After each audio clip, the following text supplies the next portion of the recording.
Welcome to Girls Gone Hallmark, a Hallmark review podcast. I'm Megan, and I'm a longtime Hallmark movie fan. I'm Wendy, and I'm a reformed Hallmark hater. Today we're discussing Autumn in the Vineyard as part of our fall fan favorite review series. If you want to connect with us outside of the podcast, we'd love for you to follow us on Instagram. You can find us both as at Girls Gone Hallmark and at Megan and Wendy. Jump into our Facebook group, Girls Gone Hallmark. I will leave a link in our show notes. And hey, if you ever want to just email us, we read emails too, meganandwendy@gmail.com. Yes, ma'am. Let's jump right into Autumn in the Vineyard with a synopsis. All right. Well, I'm really hoping that this movie fares better than our first fall fan favorite. Autumn in the Vineyard. When Frankie and Nate both have a claim to ownership of Sorrento Farm, they are forced to divide the farm right down the middle and work the fields along with each other to bring the harvest leading up to the best wine competition at the annual Autumn Harvest Festival. Holy cow, did an AI write this? This is so long. Too much. Only this rivalry won't be settled in the fields. Stars Rachel Leigh Cook and Brendan Penny. So suggestive. I know, really. Do's and no's. Oh, okay. Autumn in the Vineyard first premiered on the Hallmark Channel on October 8th, 2016. And is the first in a series of 3 movies. The following movies were called Summer in the Vineyard, which premiered in 2017, and Valentine in the Vineyard from 2019. Shout out Julie Sherman Wolf. Yeah. She wrote the second one. I don't think she's the writer for the third one. But what's that guy's name? What's that director? Ingram? Peter. No, it's not Peter Ingram. What is it? He did all the Wedding Veil movies, except for one. It's not Peter Ingram. You want to bet? Terry Ingram. Terry Ingram. That's it, Terry Ingram. He did Valentine in the Vineyard. So, I mean, like, they got like a good director for like a third movie. Don't you think so? Are you suggesting a third movie is like a throwaway? Yeah, I am. Huh. Okay. Interesting. All right. Well, and listen, I was watching this movie and I didn't know it was part of a series. Had no idea. Me either. Until Hallmark Movie Network like served up the next one. And I was like, oh, good. There's a sequel here. Oh, good? Oh, boy. Man, I would be so disappointed if you did not like this movie. Okay, moving on. Marina Adair.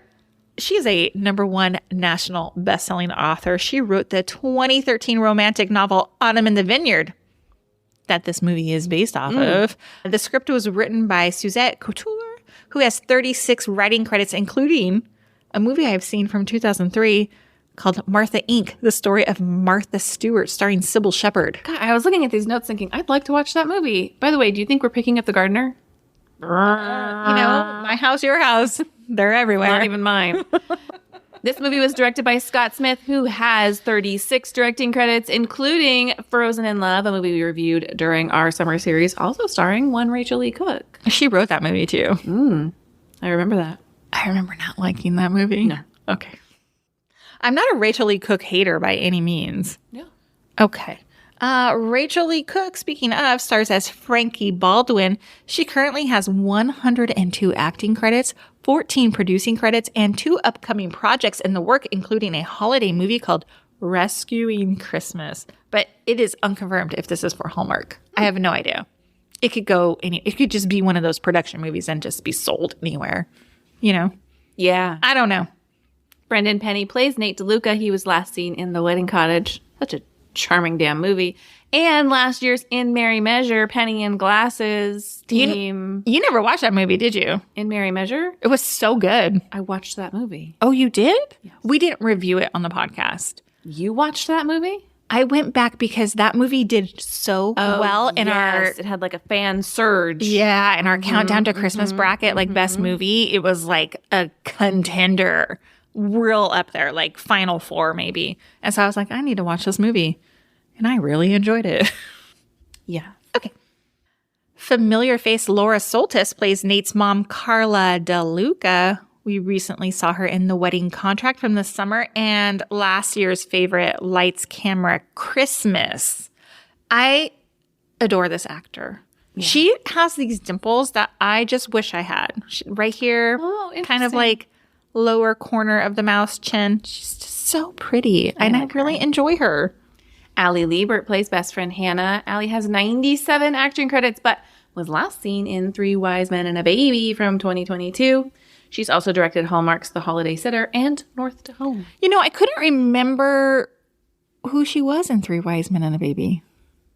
Do you? Maybe she plays a friend. I don't think she's a love interest. I'm like searching through my brain, like, where were you? Were you a sister? Were you somebody? I don't remember. Email us, Megan and Wendy at gmail.com. Yeah, somebody knows. Rides, Marcus Rossner plays Nate's brother Marco. And I got to tell you, this movie, he brings that BDE too. He has 4 movies in post-production right now, according to IMDb, 1 fall-themed movie and 3 holiday movies. Gonna be interesting where these end up. Yeah, isn't he in Luke McFarlane's movie? Yes, he is. Yes, ma'am. Were you surprised when Marcus Rossner came on screen? No. Oh, you knew. I knew who was in it. I mean, I saw like the names as I was watching it. Oh. I was like, oh, that's a pleasant surprise. It's like a bonus star. The shooting location for this film was the Riverstone Winery near Oliver and Osoyoos in the South Okanagan Valley in British Columbia. I gotta tell you, I looked up how to say those words. Oh. And you said them correctly. Thank you. You want to talk first impressions? I'm just so tired of the arguing. What? Between who? Oh my God, she was a raging bitch. This is the 3rd in a row where we get characters who hate each other. And unfortunately, we get the woman who's the meaner half of the pairing. I'm tired of it. It's too much back to back. So do you think it's because it's the older movies? Well, because Now But Ever After, which is a current movie, had a bickering couple turned romantic couple. This movie, the same. Last week's Falling For You, the same. So or you just hate this trope. It's too much of it. I never am a big fan of this trope. We talked about it in Napa Ever After. I think it's hard to do it well, where I can believe when they start to bring the heat. I find it sometimes mean-spirited, and it's hard for me to get on board. So I always like think of my own life in here, and I'm like, how many friends or romantic interests have I ever had in my life where we started out as enemies? Yeah, and the number 0. Yes. So yes, I understand. I hate it too. I hate that they lean heavily into it. But I didn't think she was a raging bitch. Oh, I did. I thought she was an absolute oh my God. wretch. We're going to come She's to so mean. fisticuffs in this. Okay, tell me your first impression. Super disappointed that Brendan Penny wasn't wearing glasses in this movie. I mean, maybe I just like a dude of a certain age now. Like he's got to put some readers on. I don't know. I just think Brendan Penny happens to look fantastic in glasses, but looks pretty good without him too. Okay, let's talk about what you liked. I have a feeling it's not much. I couldn't. Okay. What did I like about this movie? If the answer is 0, then tell me. Kind of impressed with the smoky vineyard shots during the fire. Oh, we're going to talk about that. I got lots to say about that. I thought, the fact that the smoke cleared real quick was almost like they had it on rewind. But in the moment of the fire, I was impressed. Okay, let's talk about this because I have this in my liked section as well. And of course, you know, we live here in Southern California. We have a fire season, basically. We're in it. We are, I was like, we're coming up on it. I believe this story was to take place in California as well. I remember the mom saying Norman, California at one point. Okay. I don't know if I just assumed they were in like the Napa Valley region. Yeah.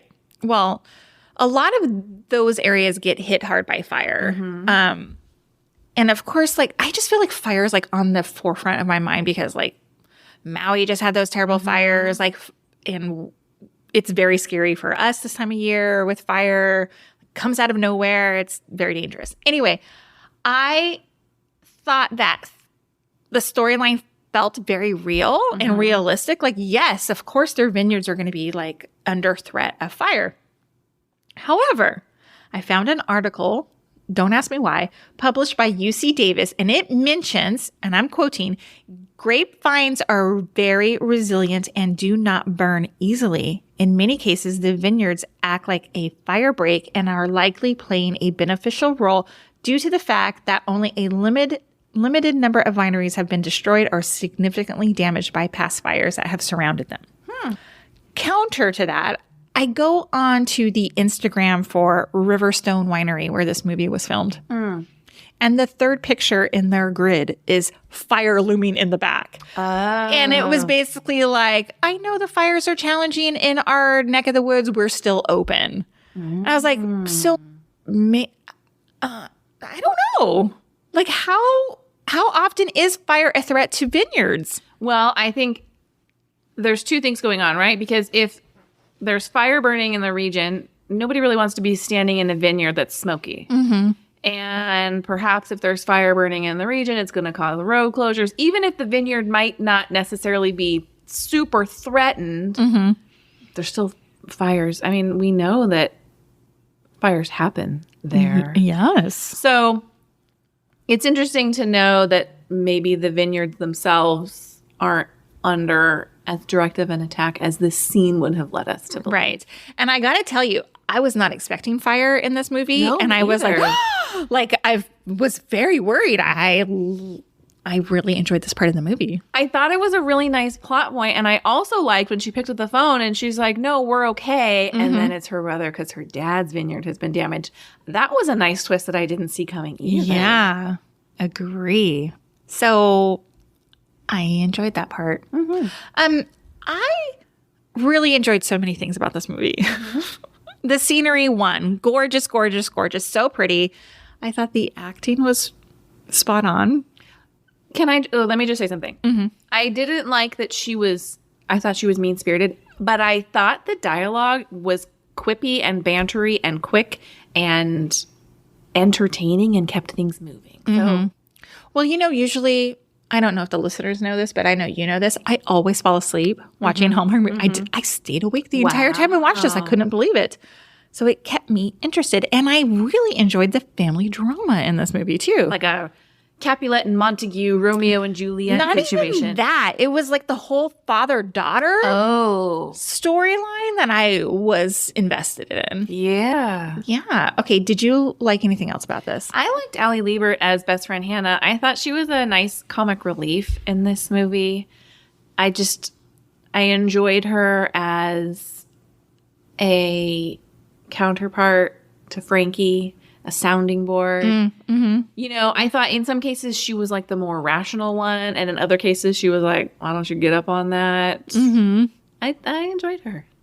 Speaking of co-stars I really enjoyed the relationship between Frankie and her policeman brother. Yeah. I thought their banter was cleverly written, and they were very comfortable with each other. And I might throw a deep cut in here. He reminded me of Deputy Dewey. Do you know who I'm talking about? Maybe no. Fans of the Scream movie would know him as the David Arquette character. Yeah. Not as goofy, but like, small town cop on the scene. Yeah. Like pulling over his sister. Yes. Yeah.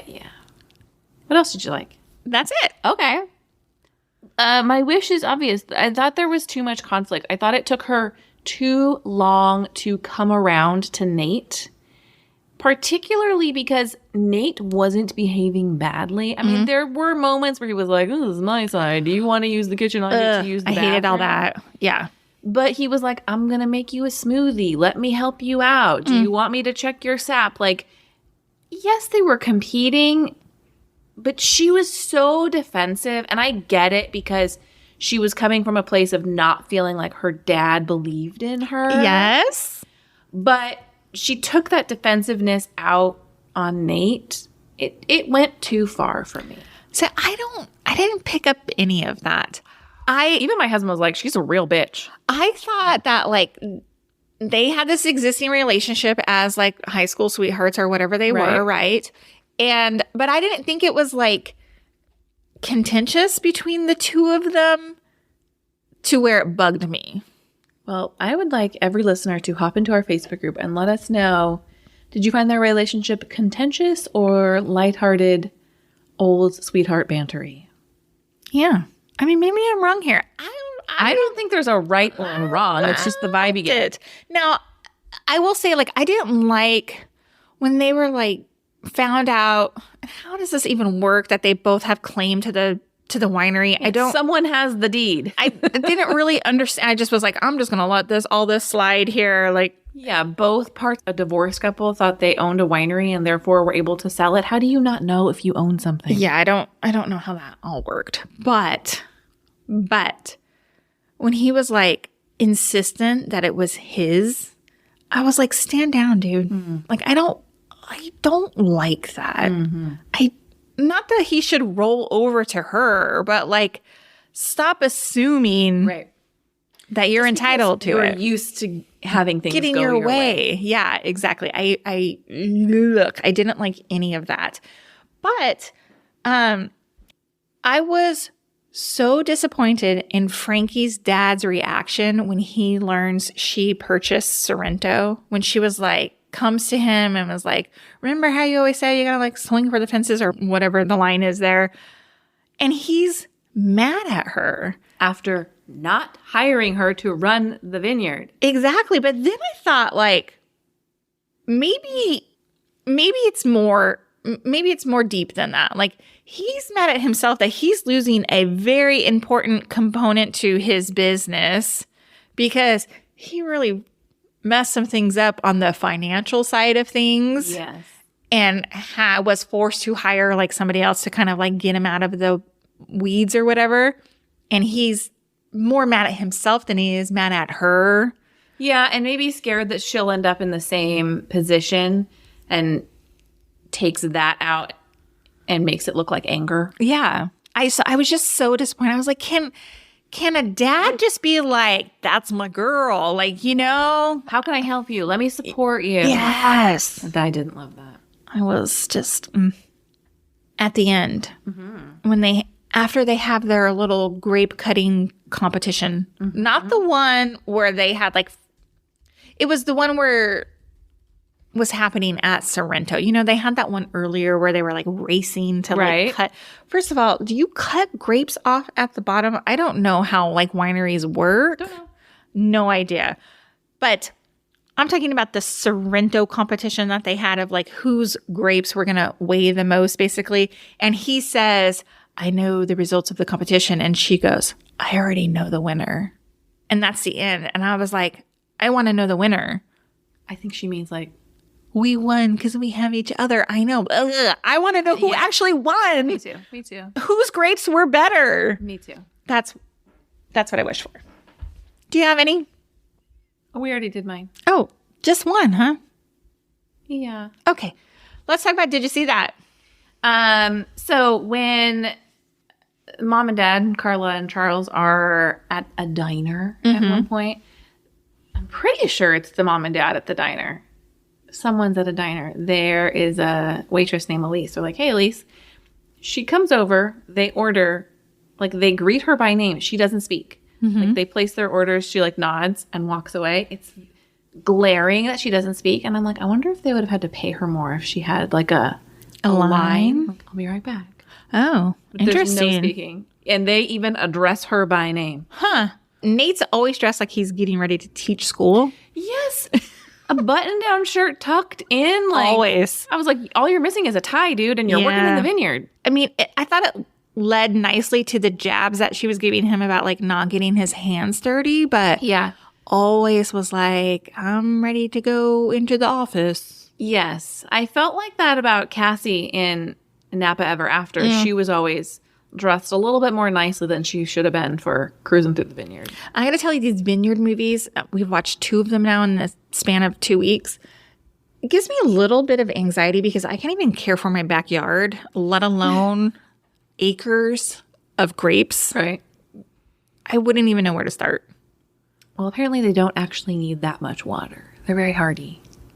They'd have to be to thrive in California. Yeah, I don't. It stresses me out, to be honest. Yeah, agree.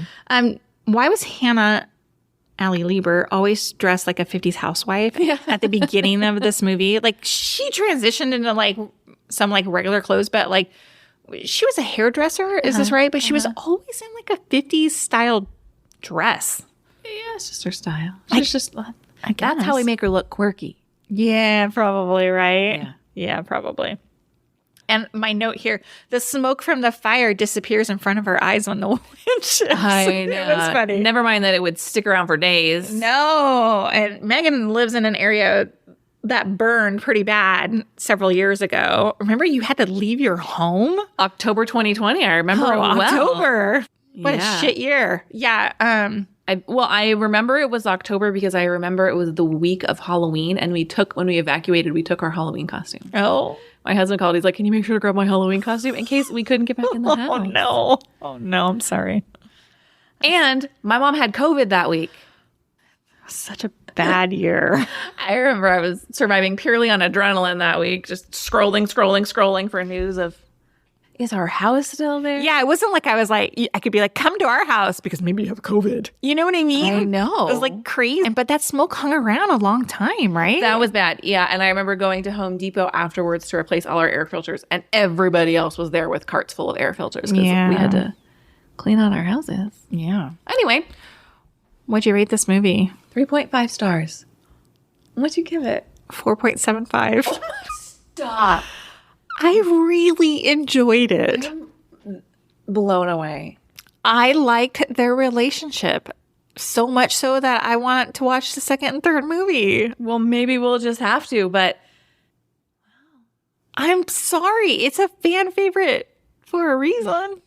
I agree. I mean, guys, please. I gave Tyler Hines' movie 2.5. 3.75 is a huge step up. It is, but 4.75, Wendy never gives those scores. Oh, that's like a Three Wise Men and a Baby rating. I know. I'm sorry. I liked it. Don't be sorry. I'm glad you enjoyed it. Okay. Thank you for listening to this episode of Girls Gone Hallmark. We hope you're loving this fan favorite fall movie series. And if you are, leave us a review, a rating of 5 stars, and let us know your favorite Hallmark movie. We'll see you next week. Bye. Bye.